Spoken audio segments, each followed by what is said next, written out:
The US presence on the territory of the Republic of Niger is illegal and violates all the constitutional and democratic rules which would require the sovereign people, in particular through its elected representatives, to be consulted on the installation of a foreign army on its territory. Have the United States troops present in Niger left the country?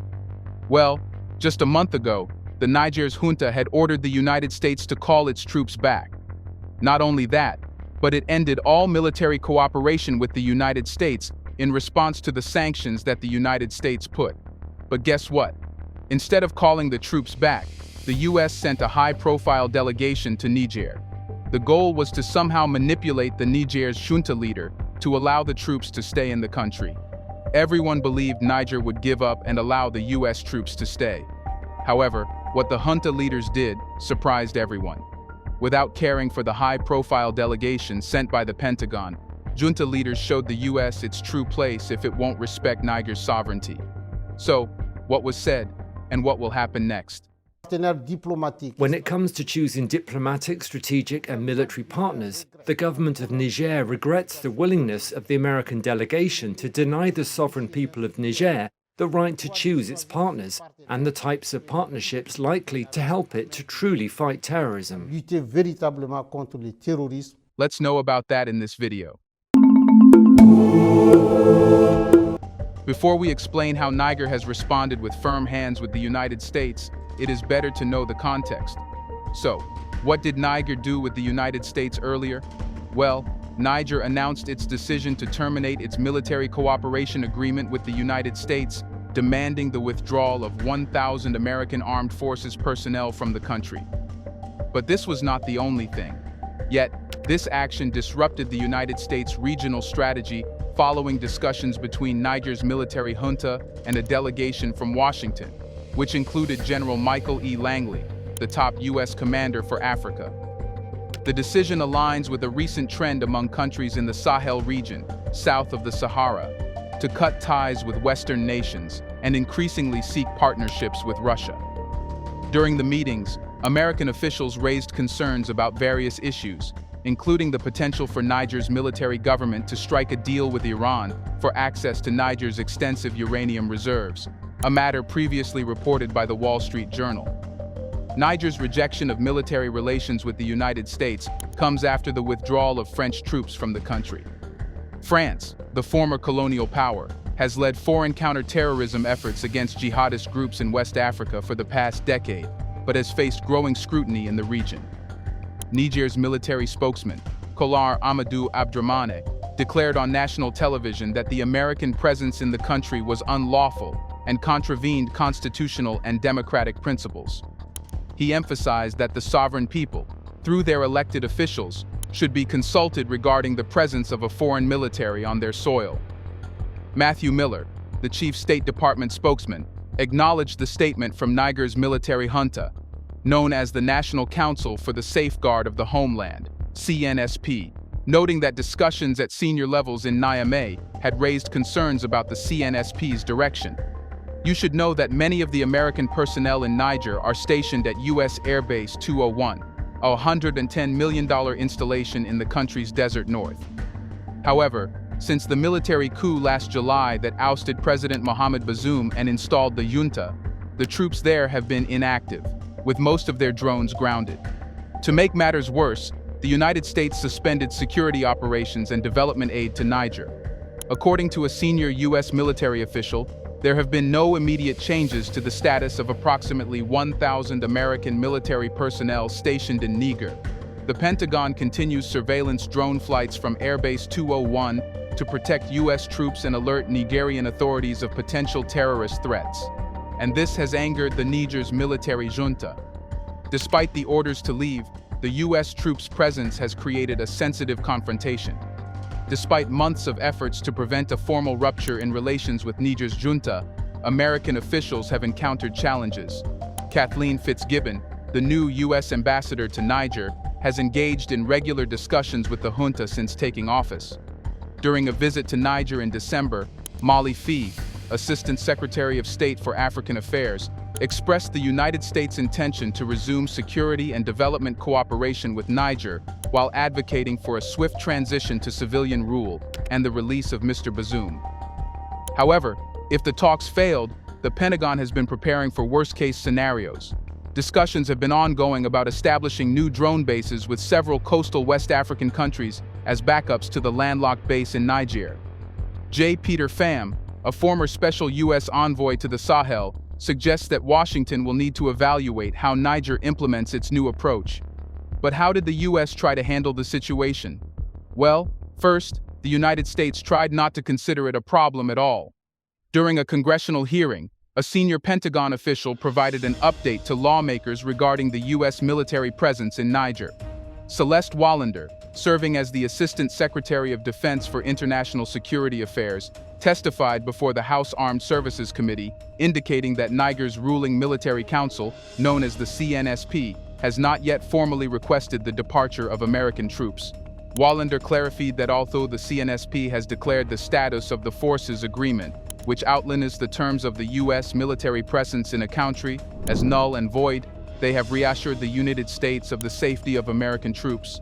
Presently, there are approximately 650 U.S. troops and several hundred support personnel stationed in Niger, historically a critical center for counterterrorism efforts.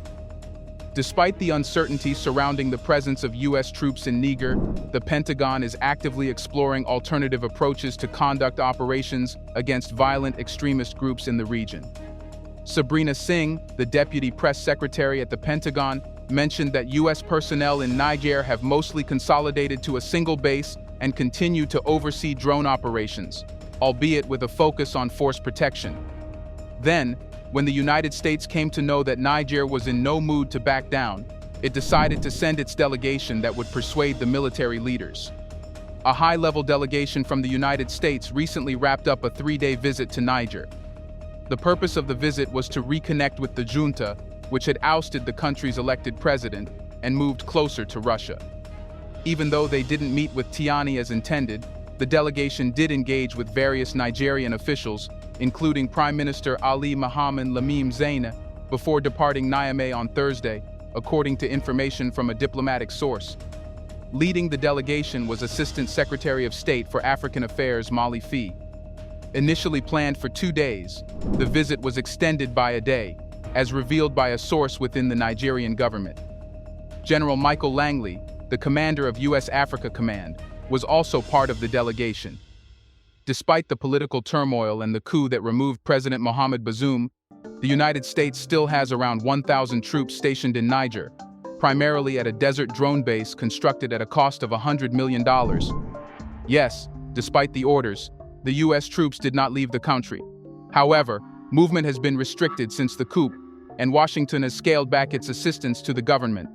The U.S. delegation aimed to engage in crucial discussions with leaders of the National Council for Safeguarding the Homeland, CNSP, regarding Niger's transition back to democracy and the future of the U.S. security and development partnership. This visit builds on previous talks and highlights ongoing efforts to address Niger's political situation following the military coup. So, how did Niger treat the high-profile U.S. delegation that came to settle things down? Niger's General Tiani, who heads the ruling National Council for the Defense of the Homeland, reportedly declined to meet with the U.S. delegation, led by Assistant Secretary of State for African Affairs Mali Fee, as initially planned in Niamey. According to reports from the French media, despite the meeting being scheduled for Thursday, it did not materialize. It's because the junta leader chose to show the U.S. its true place. The U.S. delegation, initially slated to visit Niger on March 12-13, extended their stay by a day in the hopes of engaging with the country's leadership, as per diplomatic sources cited by the publication. The U.S. State Department outlined that the purpose of the visit was to discuss with Niger's leaders the return to a democratic path and the future of our security and development partnership. Despite aid reductions from the U.S., France, and other Western partners following the military coup in July, the U.S. military presence comprising 1,000 personnel remains unchanged. Furthermore, in late October, Niger was removed from the African Growth and Opportunity Act, AGOA, preferential trade program, due to its failure to uphold political pluralism and the rule of law. This exclusion, affecting Niger alongside the Central African Republic, Gabon, and Uganda, took effect on January 1st. But despite doing so, the U.S. delegation expected that Niger's junta leaders would welcome them and accept to allow the troops to stay in the country. Perhaps they had been habitual of the past leaders who did not care about the people of Niger. However, the junta leaders know how to keep people in place, even if it's American high-profile officials. Abdrahmani, a spokesperson, voiced dissatisfaction, suggesting that the U.S. delegation did not adhere to diplomatic norms by failing to provide sufficient information about their visit. Despite discussions between Nigerian and American officials focusing on the military transition and cooperation, Abdrahmani criticized the actions of the U.S. delegation, accusing them of disregarding the Nigerian people's right to choose their partners and alliances. Abdrahmani denounced what he perceived as a condescending attitude from the U.S., expressing concern that it could strain long-standing relations and undermine trust between the two governments. He also dismissed allegations of a secret agreement between Niger, Russia, and Iran. Here's a reminder to please like and share the video and subscribe to our channel to watch more videos on Black culture, history, civilization, and identity. Let's continue now. But what more was said by Niger that humiliated the U.S.? A spokesperson for Niger's junta declared on national television that the U.S. military's presence violated Niger's constitution. Consequently, the government promptly terminated its security agreements with the United States. Amadou Abdrahmani, representing the National Council for Safeguarding the Homeland, CNSP, revealed that this decision came after several days of meetings during which a delegation of American officials in Niamey displayed what he described as a condescending attitude. They also sought to influence Niger's relationships with other nations, notably Iran and Russia. The junta's statement underscored concerns previously voiced by the Biden administration, alleging that Nigerian leaders had agreed to supply uranium to Iran, a move deemed unacceptable by Washington. Furthermore, in December, Niger signed a new security pact with Russia, although the specifics of this agreement remain unclear, and Russian troops are not currently stationed in Niger. According to a senior U.S. official, the Biden administration interpreted the junta's statement as less of a principled stand against U.S. assistance and more of a response to the U.S. expressed concerns about the direction of Niger's policies. Some regional analysts expressed doubt about the future of the U.S.-Nigerian relationship, noting that the Nigerian junta had yet to outline a timeline for the restoration of democracy, a demand repeatedly emphasized by the United States since the overthrow of Niger's elected president in July. Additionally, the junta seemed reluctant to heed U.S. advice on diplomatic partnerships. Abdrahmani asserted that Niger's long-standing relations with Russia and Iran were its sovereign prerogative, prompting calls within Nigerian society for American troops to withdraw. While local discontent had previously focused on France, the former colonial power, there is now an increasing questioning of the rationale behind the American troop presence. These developments have left U.S. service members stationed at the drone base uncertain about their future. General Michael E. Langley, who leads U.S. Africa Command, emphasized in a recent interview the importance of the base for active watching and warning, including for homeland defense. You should know that the U.S. military began operations in Niger during the early 2000s as part of the Bush administration's counterterrorism strategy, primarily providing training and equipment to the country's military. Its presence expanded significantly around 2013 following the seizure of large areas by Islamist militants in neighboring Mali. During the peak of operations around 2017, American forces were heavily involved in providing intelligence on armed groups and offering medical and logistical support during kill and capture missions led by Nigerian troops, as reported by Alan Van Soun, who commanded a Special Forces battalion during that period.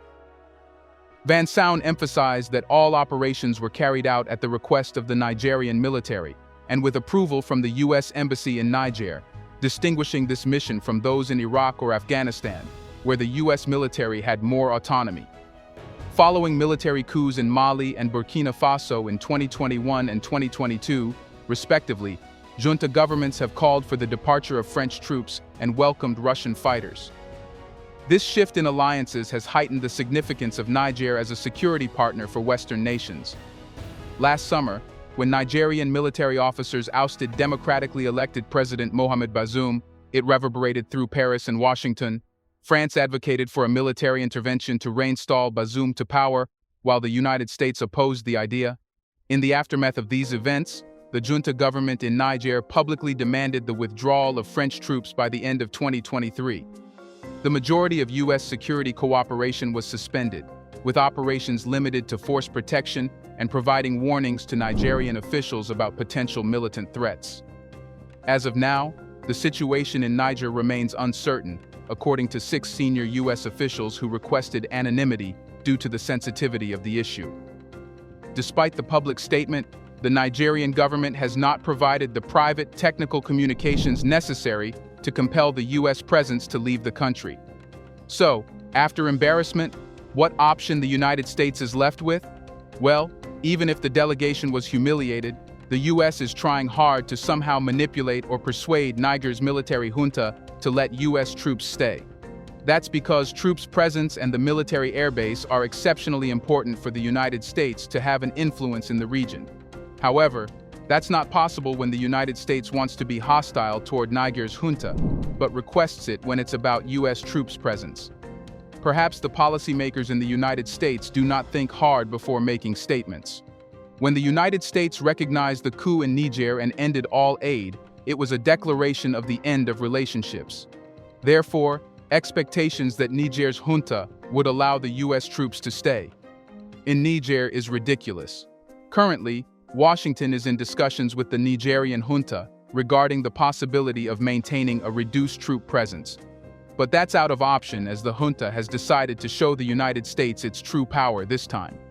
However, continuing down this path would not be prudent for the Biden administration. Instead of striving to stay, the United States should heed Niamey's call and pull out.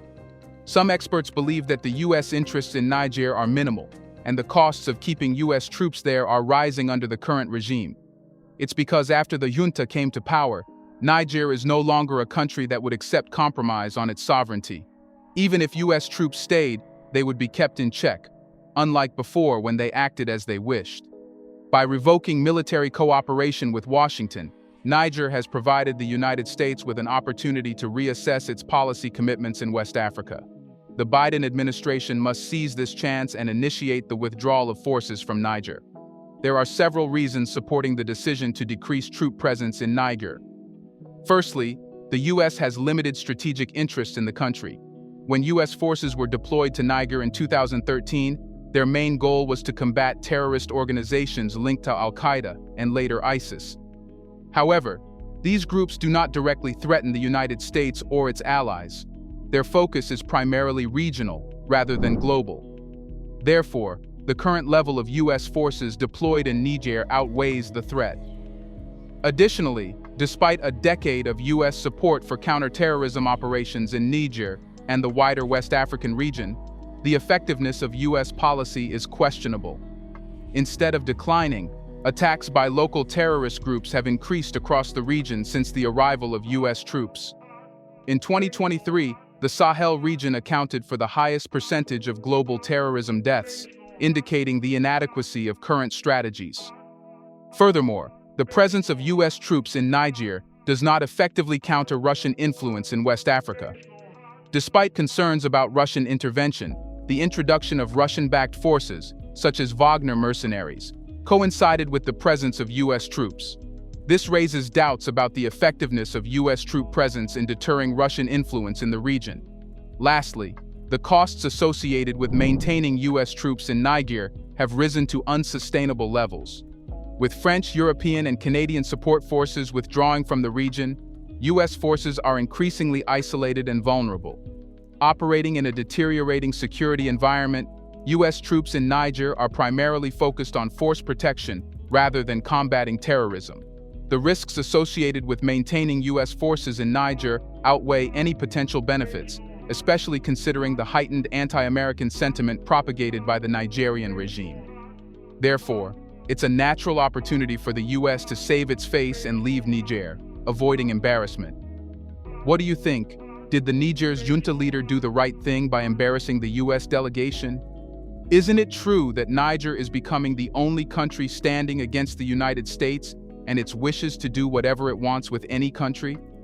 In the comment section right below, share your thoughts on how the United States would react to the embarrassment and rejection of the request to have its troops present in Niger. Do you want to watch more videos like this one? If so, subscribe to our channel and press the bell icon next to it.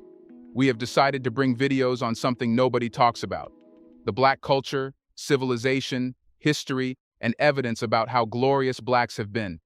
Thanks for watching, and until the next video, stay tuned.